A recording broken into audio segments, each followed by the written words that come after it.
Welcome to the Monocle Banking Podcast, proudly curated by Monocle Solutions. I'm Michael Avery, and today's conversation is one that every business leader, every executive, every board member should be paying close attention to: the power of an independent business review and why it may just be the lifeline that your company needs. Well, have you heard of car accident liquidity? It's how quickly something can be converted into crash, is the old joke. Ever seen a company that looks like it's thriving, it's got big contracts, strong sales, and a flashy balance sheet, only to suddenly hit a financial wall? 1 minute you're toasting success, and the next you're scrambling to pay suppliers and dodging creditors like an ex at a high school reunion. It's a classic story. Business, even a well-run one, starts experiencing cash flow hiccups. Maybe it's a big customer delaying payment. Maybe it's supply chain disruptions throwing everything off balance. At first, it seems like a minor issue, but in reality, it's just the tip of the iceberg, because lurking beneath are deeper systemic cracks in working capital management. And trust me, by the time you see the cracks, you might already be standing on thin ice. So when should business leaders stop wringing their hands and bring in an independent review? Why do so many CFOs wait too long before calling for help? And how can you spot the warning signs before your business is gasping for financial oxygen? Today, we're joined by three experts who've seen it all when it comes to business rescue and restructuring, the surgeons of corporate survival, I like to call them. Siviwe Dongwana, co-founder and managing director of Adamantem, with deep experience in business rescue and restructuring, including major assignments at South African Airways and Basel Reed. Fikile Mhlontlo, who's the CFO of Delta Property Fund, and a seasoned executive who's navigated the financial challenges of both state-owned and private enterprises, and clearly someone who likes running into the burning building rather than away from it.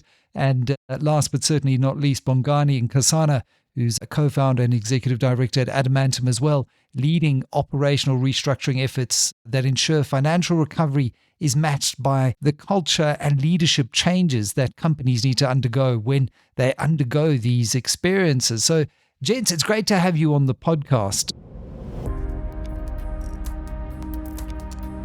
Siviwe, maybe you can just kick us off on the importance of early intervention, because very often when I chat to experts in the field, they say, often we're called and it's too late. It's very difficult to turn around a company if we're called too late into the game. Why is it so critical for companies to seek help sooner rather than later when financial strain and cracks begin to start showing?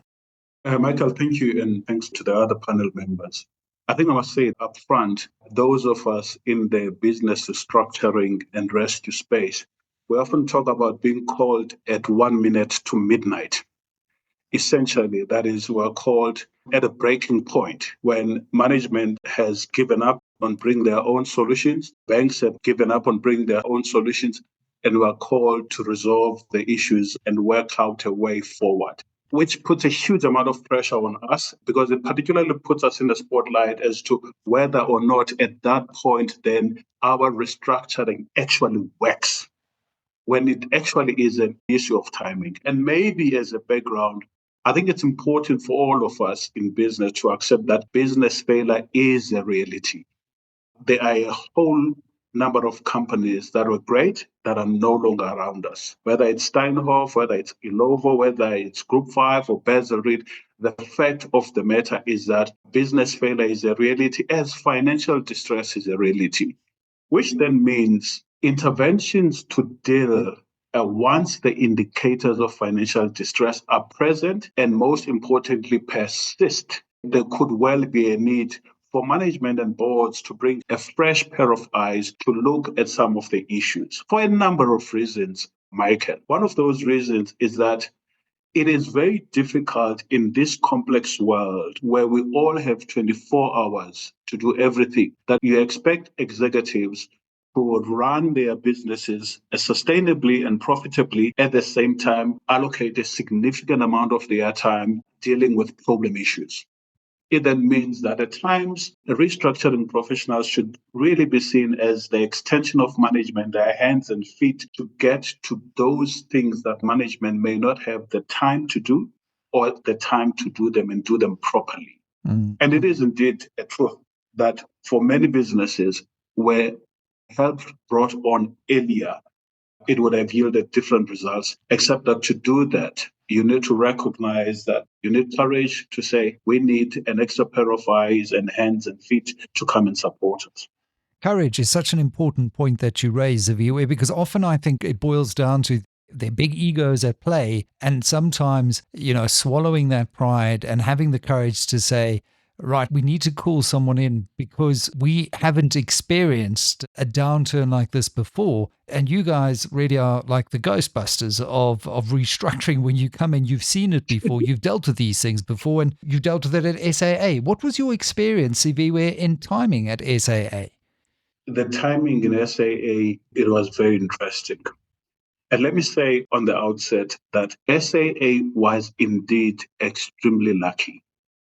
And I'm saying SAA was lucky because if you look objectively over a 10-year period up to a point where SAA filed for business rescue, which was on the 5th of December 2019, over the 10-year period preceding the 5th of December 2019, a significant number of things had happened to that business. Debt had ballooned from about 2 billion in 2012, I think, to over 27 billion in 2019.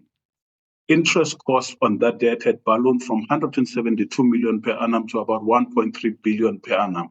In 2019, we had losses of about 27 odd billion. Now, looked at objectively and considering the fact that after we went into business rescue for about 3 months, the money that was expected of about 2 billion, in addition to the 2 billion that was initially provided by the banks, did not come through from government. So objectively, if you look at that and you say you've got a business at its peak was burning about 750 million rands per month. Bongani will correct me if I'm wrong, 750 million rands per month. And here it is seeking 2 billion with all of that background that I've given.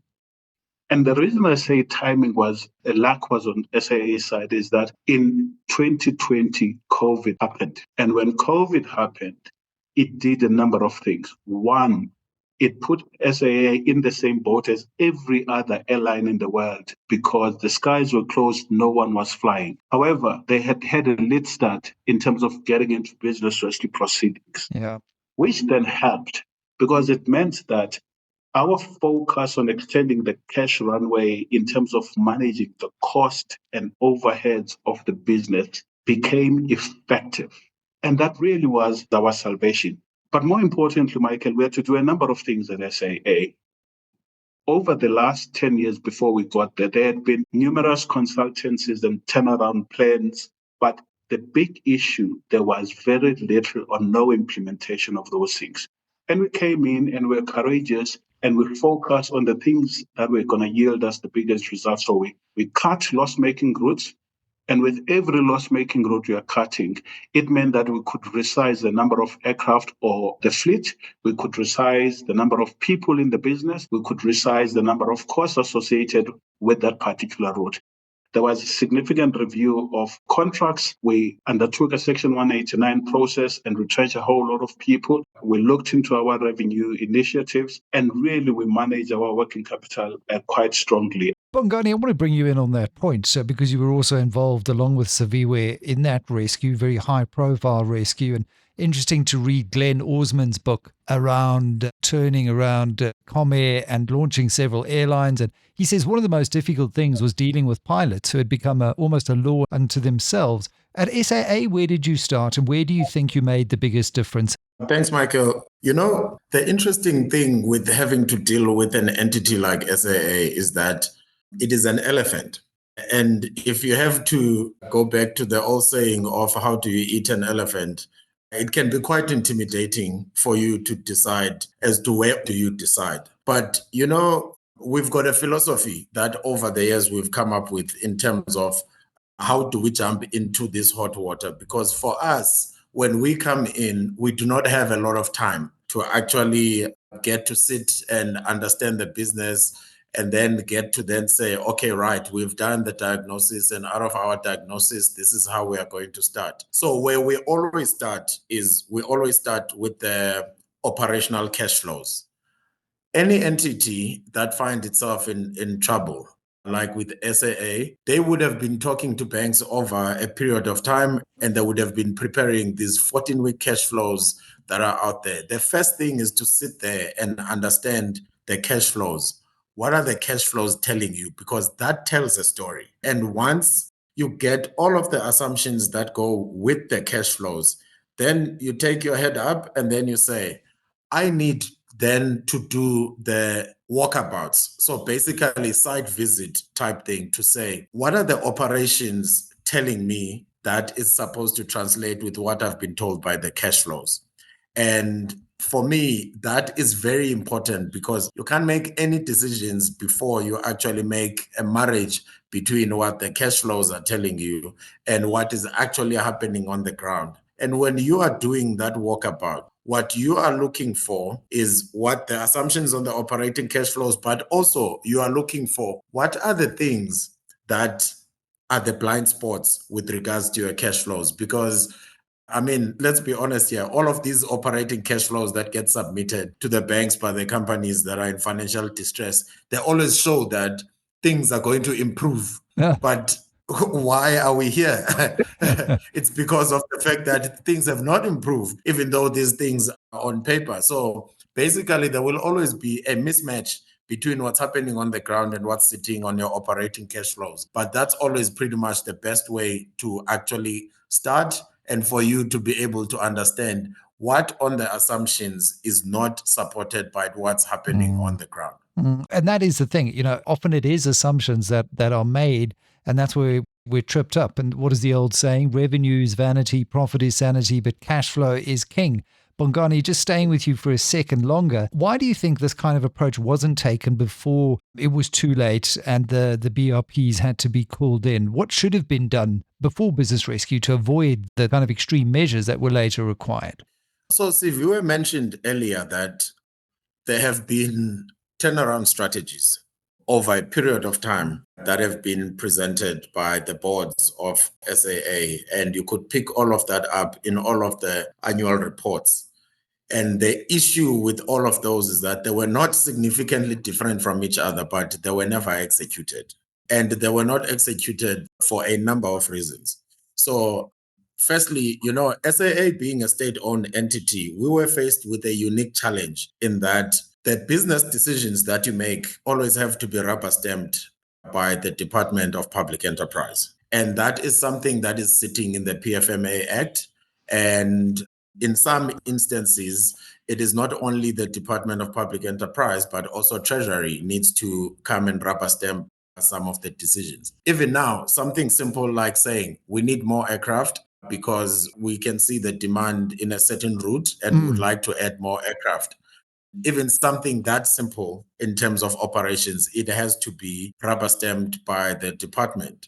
Now, when we came in, the first thing that we did was to say, actually before the assignment was accepted, was to say, the only time that the restructuring that we're going to do can be meaningful is if we are allowed the freedom to do what we need to do for the business without us having to have that responsibility. So what we did was we got an exemption of the section of the PFMA that requires that daily business decisions must be rubber stamped by the department. Because obviously, when you come into a situation like this, you do not have time to submit these requests and put them through all of the red tape. So we did not have that. So fortunately, Treasury and Public Enterprise gave us the exemption to this part of the PFMA. So we could make decisions quicker than in the past. So, for example, something that we did with regards to setting up what we called the Cost Conservation Management Office, which is basically where we get to sit and we discuss every single cent that has to be paid out of the entity as to why are we paying what we are paying. Is it going to increase our revenue? Because the main thing here is the business must grow. Is it going to increase our revenue? Or if it's not going to increase our revenue, when we pay this, what risk are we trying to save? So, for example, if you do not want to pay insurance and then there's an event that takes place, then that's a problem. Or if you do not want to pay for security and then there's an incident. So those sort of things. It's not like this was not being done by the organization before. But because of the red tape with some of the decisions, it was not as effective, but also it was not being done organization-wide.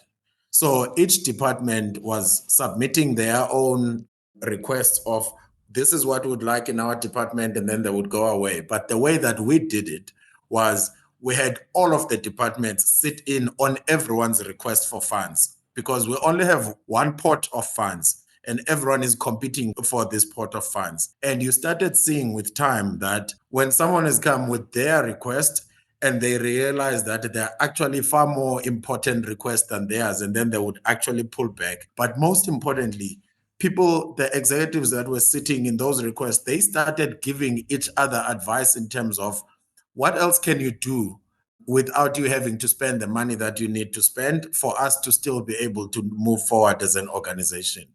So that was the main observation with regards to that part. It's very interesting. I mean, and it leads to a whole other debate, which we're not going to have today, but around SOEs. And it's long been thought that there needs to be a special dispensation freed from some of the strictures of the PFMA if they're going to compete on commercial terms, operate on commercial terms. I recall Mark Lamberti, who sat on the Telkom board for several years, saying that often making decisions was like walking through treacle because of the bureaucratic compliance that SOEs were subject to. And there really does need to be a long, hard debate in South Africa if we're going to turn our SOEs around and make them profitable and agents of development as well, as to how best they should operate. But Fikile, I want to come back to you because, there's this key role of the chief financial officer here. And often you think, well, the CFO should have his eye on this ball, especially cash flow. I mean, that seems like the most basic thing. But from your experience, what is the most critical role the CFO should play when a business starts showing these signs of distress?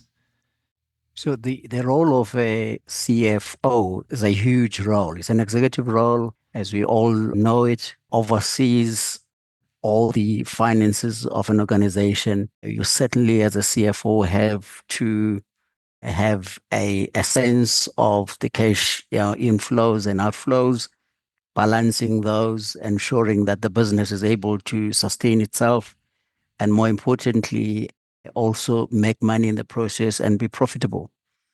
But of course, the other element to it is, of course, ensuring that there's adequate funding. Now, that funding it could be generated by the business itself, or it could be debt funding, but also is to support the strategies of the company, which this CEO would champion, supported by the executives and supported by the CFO. Getting back to the point that fellow panelists have been discussing, and that is businesses that are facing difficulties, and at the center of it is certainly the cash flow.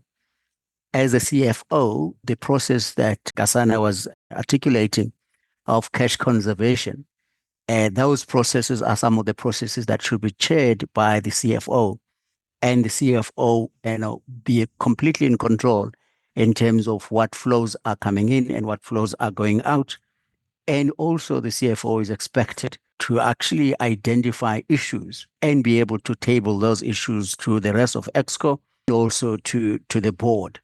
And the question that says why these things then happen in the light of the huge experience that any CFO would have and the qualifications and the ability to analyze these things supported by other finance teams, there is a reality that these things with all of those processes, they do happen, but the focus should be on cash flow and also should be on a quick ability to identify issues and be able to elevate to the board so that additional decisions could be taken.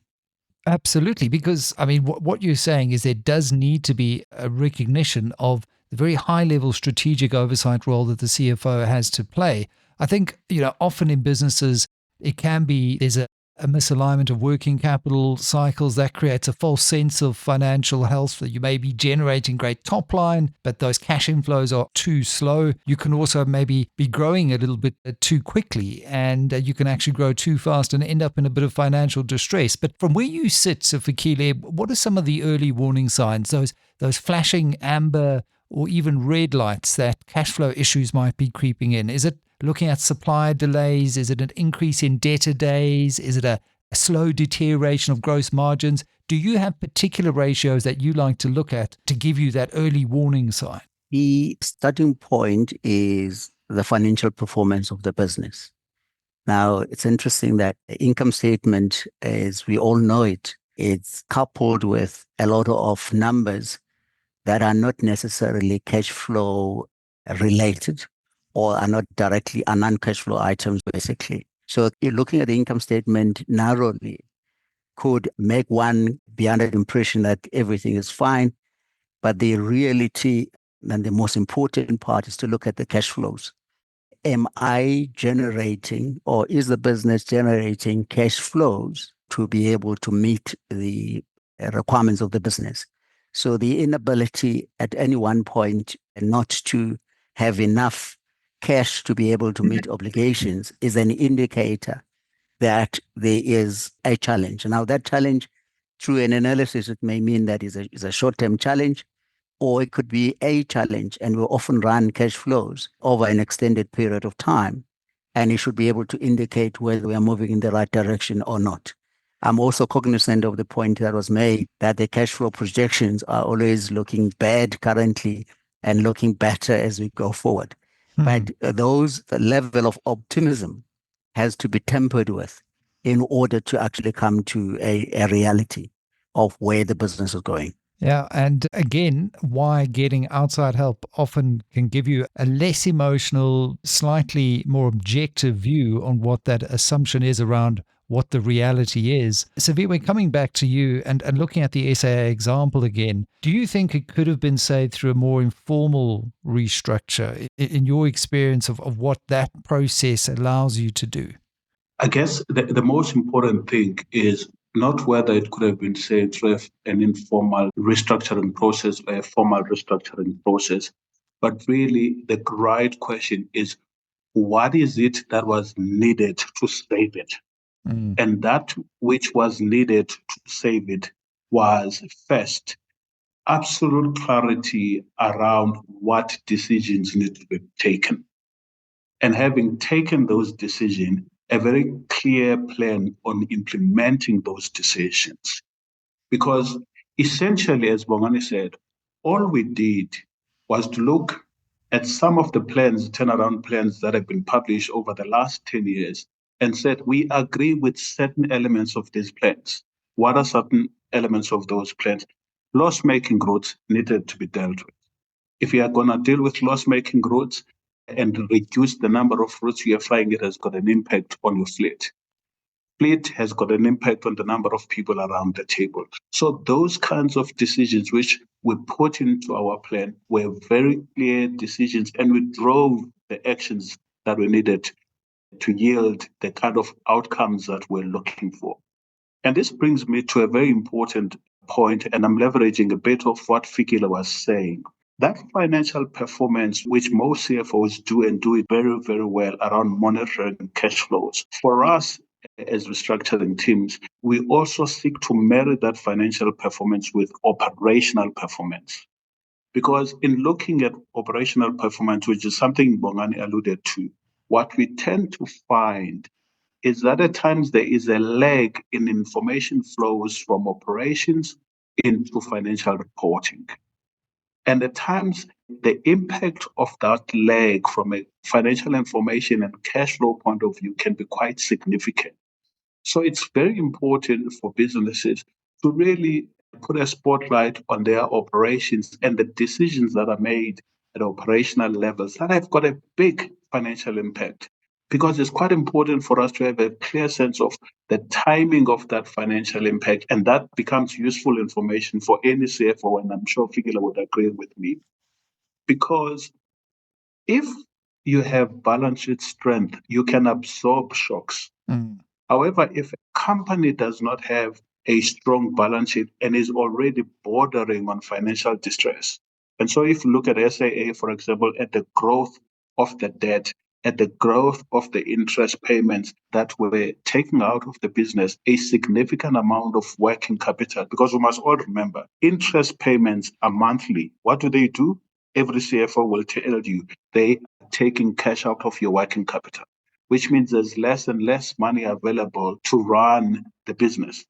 And that becomes very important. And Fikile, just to build on that, when one obviously looks at the best practice here, obviously you've got to set the right debtor policies, you've got to structure your supplier contracts more efficiently, and you've got to use better forecasting models if you want to anticipate crunch periods. But as we get into some of the solutions, because it's clear that recognizing cash flow risks early is absolutely critical, how do we proactively avoid these issues?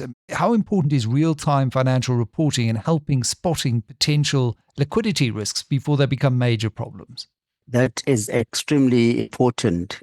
Yes, we report on a monthly basis, we report on a quarterly, you report on a 6-monthly, but particularly the CFO and his finance team should also be look at numbers as the numbers are generated driven by various operating activities, but also need to pause a lot frequently in looking at particularly the cash flows, because the income statement, you would often be able to generate that on a monthly basis. But sort of timely, frequent, those are the sort of words to describe in terms of how, we should stay closer to numbers to be able to read and see what are the numbers telling us. There is another question that naturally comes up that says, given that we've got experts here, why would we, with the CFOs and the executives who sit on the other side in business, be reluctant to call on help? And often that we trust our own strategies that we formulate. And often we engage with the board, which they come with a layer of expertise. Also, we have the financial institutions that often work with us. So we get a certain sense of comfort, and we've got the auditors and all of that. But what we've learned in the recent past is obviously not all of those processes are necessarily bulletproof, and things still go wrong. And one could spend another hour unpacking why. Is it a misalignment of incentives? Are there certain conflicts in the relationship that are inherent in the model? And again, why it's important to get a third party, really objective outside view of things. But you make a very important point there around the power of leadership. And I think, Bongani, if you look at it, it seems to be absolutely critical to have the right leadership, both at an executive and board level, if you're going to make a success of a restructure and enter this process early, and a leadership that's going to be able to do that without a sense of hubris or ego. You're quite right, Michael.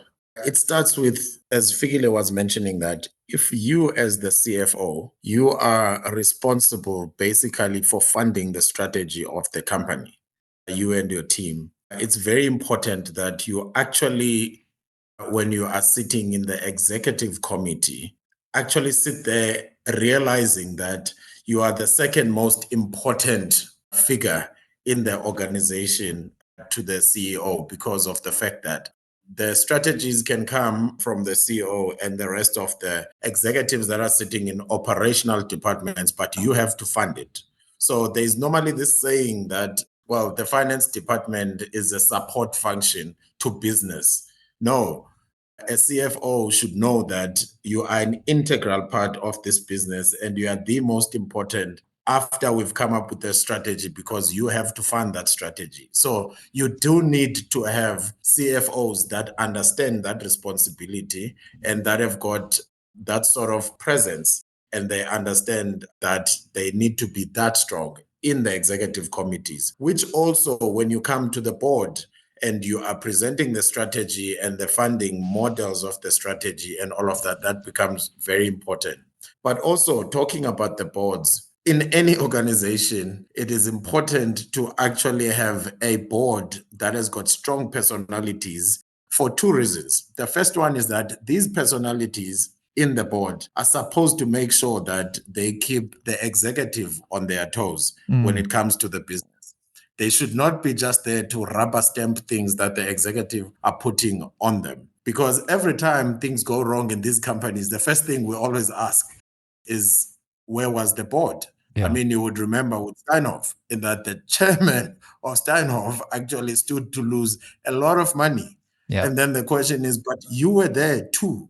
So how did you miss things? So which is where the board needs to make sure that they are keeping the executive on their toes and they are questioning everything, and don't start having the familiarity between the executive and the board. That's the first thing. Now, we had audit guru Dr. Len Kona on that board, just to interject on that point. I mean, it wasn't just Christo Visa. It was a remarkable lapse of judgment. But carry on, Bongani.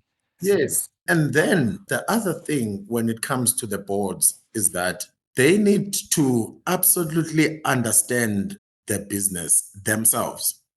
And they must make the executives explain their business. If you look at a lot of board packs, they're all talking about focus and they are talking about numbers and graphs and all of this. And they don't get into a lot of detail about their business, because you first need to make sure that you understand. And as soon as a board member, you are saying, well, I'm not sure about this part of the business, then you must know that something is wrong. If the executives cannot explain it to you in a way that you would understand, then something is wrong.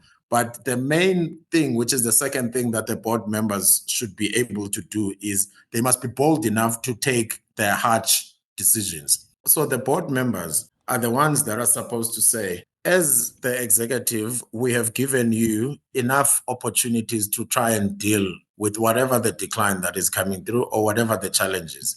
It is time to actually get someone who's an expert, who's got a fresh pair of eyes to actually look at this thing before it starts becoming a devastating event to the company.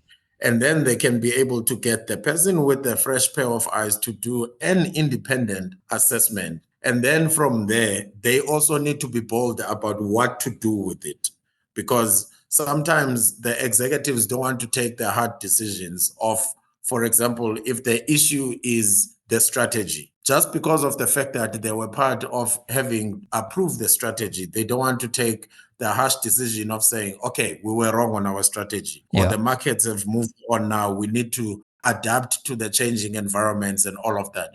You have to be brave to do that. And if you think that the strategy is fine, but it is the people that have to implement the strategy that are not right, also as a board, you must be bold and make those decisions. Absolutely. Courage is certainly the other thing that I've taken from this conversation, as well as the fact that cash isn't just king, it's oxygen, and you ignore it at your peril. Been an incredibly insightful half hour. Thank you very much, Bongani, as well as Siviwe and Fikile. And to our listeners, I hope this has really underlined something fundamental. Restructuring and independent business reviews are not just about plugging short-term funding gaps. They're actually about ensuring that businesses don't keep making the same mistakes, whether it's cash flow management or delayed decision-making or outdated operational models, or as Bongani has just said, recognizing that a strategy needs to change. These issues can really snowball into existential threats. And the key takeaway for me today is that you've got to get help early. Don't wait until it's too late. So again, thank you very much to our panelists and thank you to our listeners for your time and for joining in on the conversation. Valuable. Be sure to subscribe to the Monocle Banking Podcast, proudly brought to you by Monocle Solutions. Until next time, keep asking the tough questions and making the hard decisions that are going to keep your businesses strong.